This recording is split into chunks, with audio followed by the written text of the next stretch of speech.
സ്വർണ്ണവിലയിൽ ചാഞ്ചാട്ടം തുടരുന്നു. ഇങ്ങനെ പോയാൽ സ്വർണ്ണത്തിന്റെ ഭാവി എന്താണെന്നുള്ള ചോദ്യങ്ങളാണ് ഉയരുന്നത്. ഏപ്രിൽ മെയ് മാസങ്ങളിൽ വില കുറഞ്ഞ് പിന്നീട് പടിപടിയായി വില ഉയരുമെന്നാണ് നിലവിലുള്ള പ്രവചനങ്ങൾ. ആയതിനാൽ സ്വർണ്ണവില വിഷുവിനും അക്ഷയ തൃതീയയ്ക്കും എന്താകുമെന്നാണ് ആഭരണ പ്രേമികൾ നോക്കുന്നത്.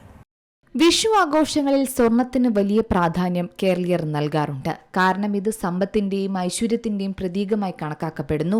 വിഷുക്കണിയിൽ സ്വർണം വെക്കുന്നത് ഒരു വർഷം മുഴുവൻ ഐശ്വര്യമുണ്ടാകാൻ വേണ്ടിയാണ്.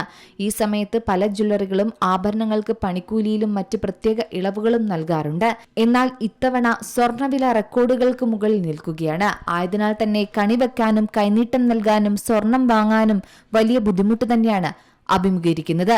യുദ്ധം കൊടുമ്പിരി കൊള്ളുമ്പോൾ സ്വർണത്തിന്റെ പെരുമ ഉയരുന്നതാണ് പതിവ് കാഴ്ച. എന്നാൽ ഇറാൻ US സംഘർഷത്തിനിടെ മറ്റൊരു കാഴ്ചയാണ് ഇപ്പോൾ ആഗോള വിപണിയിൽ ദൃശ്യമാകുന്നത്. റെക്കോർഡ് വിലയിൽ നിന്നും സ്വർണം പടിപടിയായി താഴേക്ക് വീഴുകയാണ്.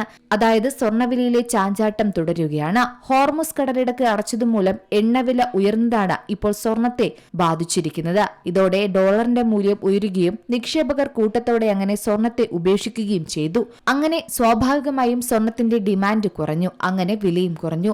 എന്നാലും ആശ്വസിക്കാൻ വകയില്ല. 1,00,000-ന് മുകളിൽ തന്നെയാണ് സ്വർണ്ണവില ഇപ്പോഴുമുള്ളത്. യുദ്ധത്തെ സംബന്ധിച്ചുള്ള ഇറാൻ US നിലപാടുകൾ സ്വർണത്തിന്റെ വിലയിൽ വലിയ ചാഞ്ചാട്ടങ്ങൾക്ക് സ്വാധീനം ചെലുത്തുന്നുണ്ട്. യുദ്ധം അവസാനിക്കാനുള്ള ശ്രമങ്ങൾ ശക്തമാകുമ്പോൾ സ്വർണത്തിന്റെ വില ഉയരുകയും ചെയ്യും. എന്നാൽ വീണ്ടും റെക്കോർഡ് ഉയരത്തിലേക്ക് തന്നെയാണോ സ്വർണത്തിന്റെ ഭാവി എന്ന ചോദ്യമാണ് ബാക്കിയുള്ളത്. അതായത് നിലവിലെ സാഹചര്യത്തിൽ 2026 സ്വർണ്ണവിലയെക്കുറിച്ച് പറയുകയാണെങ്കിൽ സമ്മിശ്ര പ്രവചനങ്ങളും പ്രതീക്ഷകളുമാണ് നൽകുന്നത്. 2026 സ്വർണ്ണവിലയിൽ വലിയ ഇടിവ് പ്രവചിക്കുന്നുണ്ട് ചിലർ. ഏപ്രിൽ മെയ് മാസങ്ങളിൽ വില കുറഞ്ഞ് പിന്നീട് പടിപടിയായി വില ഉയരുമെന്നാണ് പ്രവചനങ്ങളുമുള്ളത്. ഈ മാസം പകുതിയോടെ സ്വർണം കുത്തനെ കുറയുമെന്ന് തന്നെയാണ് പ്രവചനങ്ങളിൽ പ്രധാനമായുമുള്ളത്. ആയതിനാൽ തന്നെ വിഷുവൊക്കെ ആഘോഷിക്കാൻ പറ്റുന്ന സമയമാകുമെന്ന് തന്നെയാണ് കണക്കുകൂട്ടൽ.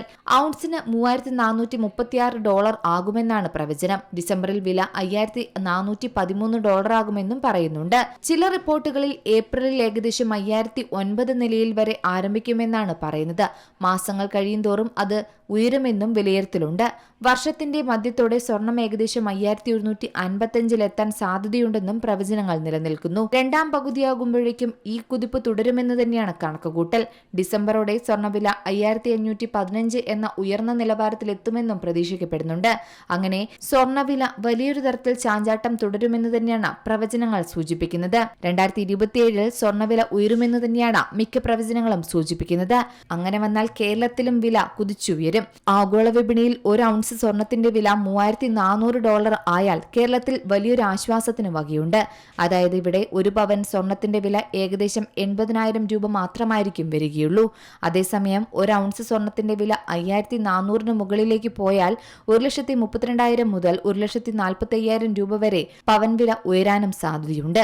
ആയതിനാൽ തന്നെ വിഷു കഴിഞ്ഞുള്ള സ്വർണ്ണവിലയിൽ വലിയ ചാഞ്ചാട്ടം തന്നെ തുടരാനുള്ള സാധ്യത തന്നെയാണ് നിലനിൽക്കുന്നത്.